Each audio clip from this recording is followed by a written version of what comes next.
Thank you very much.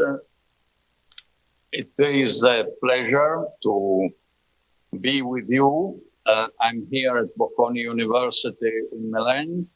I welcome the members of the press as well as some of my colleagues on this really challenging adventure, like Professor McKee. I'm very honored to have him on the commission. He's really an extremely high-level authority in public health, well recognized internationally. It is above all you, Dr. Kluger, you, Hans, whom I wish to thank for your very warm words of introduction, but also for your vision and for driving this initiative from your conceptual sphere, because you are the father of the idea, to bringing this commission to life, and for inviting me to be its chair. It is indeed a pleasure to say a few words on the Pan-European Commission on Health and Sustainable Development. In a sense, the pan, the whole, is the dominating word here, because we have a pandemic, we have a Pan-European Commission, 53 member states, as you know well, belong to WHO Europe, or WHO Europe belongs to 53 member states. But I would say that the PAN extends also to the core substance of our work, which is really very well defined, I believe, by the subtitle, Rethinking Policy Priorities in the Light of the Pandemic. So it's an exercise in a holistic approach to see how the pandemic has to bring lessons, not just on how to improve, make more resilient, and so on, the health and social care systems, which is a huge enough task, but also what changes it should bring in the way in which policy decisions are made at the highest level of governments. Yesterday, together with our 17 commissioners, with the scientific coordinator, and with my special advisor, Alexandra Torbica, who is here next to me at Bocconi, we held our first meeting. At this meeting, we agreed on the scope of our work, what we will deliver, and how we will coordinate. So why the Commission? This was clearly expressed already in a very concise manner by Dr. Kluger. This pandemic has been and is being, unfortunately, still a defining crisis of our times. It has caused the tragic loss of so many lives, and because of the complex interplay of health, social, environmental, economic, and political factors, how we learn from and respond to this crisis will also determine the well-being of current and future generations. Our health systems, economies, social care structures have proven fragile when faced with this virus. So it has been an unsolicited, monumental stress test for all of our systems and for our countries even. To fight COVID-19 effectively requires collaboration, coordination, and solidarity across communities, sectors, and countries.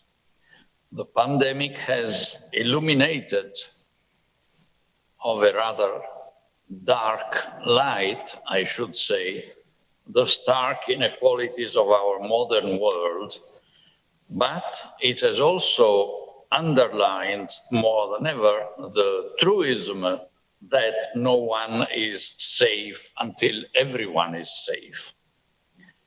COVID-19 is an unprecedented health crisis that does demand an unprecedented response. But it also offers a unique opportunity to rethink and reform our health and social care systems to ensure that they are resourced, robust, and resilient. Of course, as we come to the more specifically to the goals of the Commission, the goal of our Commission is definitely not to tackle the immediate, huge current problems of the ongoing pandemic. This, of course, is what all countries, all member states of the Europe region and of the world do. This is what WHO and specifically of the European region does. I am delighted that in cases of questions from the press today on what really matters most at this moment, so the ongoing threats and the ongoing attempts to solve these these threats. We have here very competent people, not only Dr. Kluger and Professor McKee, but also, and I welcome her very much, Mrs. Doris Snitzer, who has the whole situation in mind and under, I hope, her control. The Pan-European Commission on Health and Sustainable Development has been established to do the broader, the longer term, the more comprehensive and the more holistic job.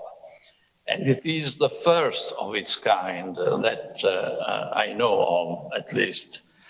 The Commission will take a magnifying glass to current economic and social policies, using the evidence of how these policies have performed in light of this pandemic, to make recommendations on how such policies should be enhanced at the national and international levels to forecast, prevent, and respond to future crises.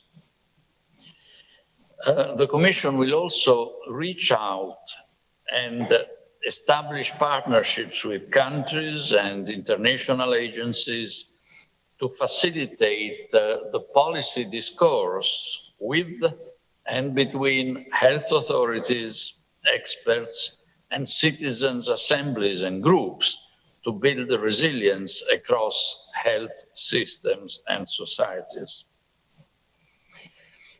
The Scientific Advisory Committee, coordinated by Professor Elias Mosialos, and with the, I repeat, also the highly authoritative presence and contribution of Professor McKee, will ensure that the Commission's work is grounded in experience and based on empirical evidence. The Commission has been convened on the initiative of Dr. Kluger, and it also has the support of Dr. Tedros, the Director General of WHO. But they have emphasized, and I would like to reiterate an important quality and responsibility of our Commission. That is, the Commission is fully independent. It's not a commission to which either WHO or national governments give guidance. That might have facilitated our task, but we would not have accepted that because we are assembled to break our own minds and to find out collectively what we believe could be a series of wise proposals. So it is fully independent. The work of its members, the agenda, the recommendations, when they will come, are driven by the Commission itself. But of course, this, first of all, would not have existed without the daring initiative of Dr. Kluger, and secondly, could not exist and proceed in its work without the fundamental organizational, logistic support that an institution like the WHO can provide us.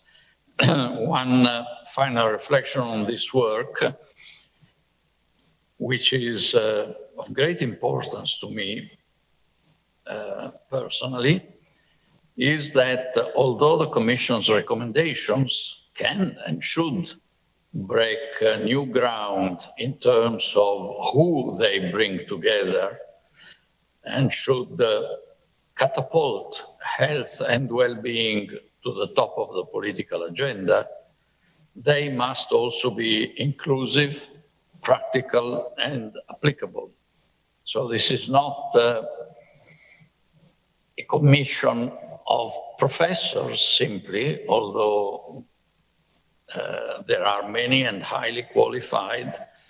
This is a commission of thinkers in different fields which feel the responsibility of producing something that can be agreed upon or not, but that has at least the vocation to being practical and applicable.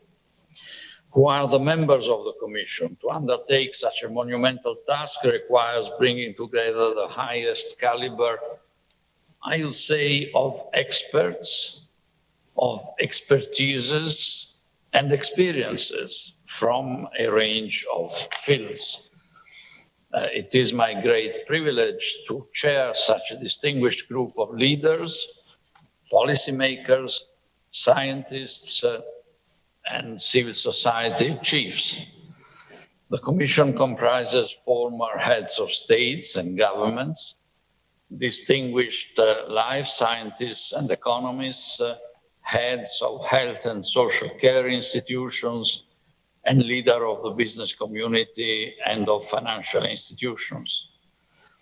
Members have been appointed to the Commission,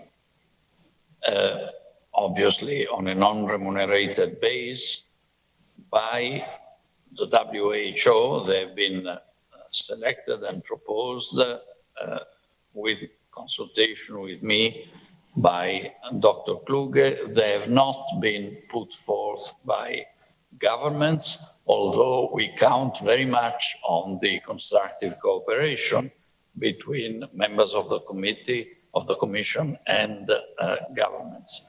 I am both delighted and humbled to take up this challenge. Together we have the opportunity to shift political thinking, to prioritize health, to build consensus on how to achieve this, and in so doing, perhaps set this continent on the right path to build happy, healthy, prosperous societies. So my fellow commissioners and I have much work to do. We have committed to deliver these policy recommendations in 1 year from now, to launch our report in September next year.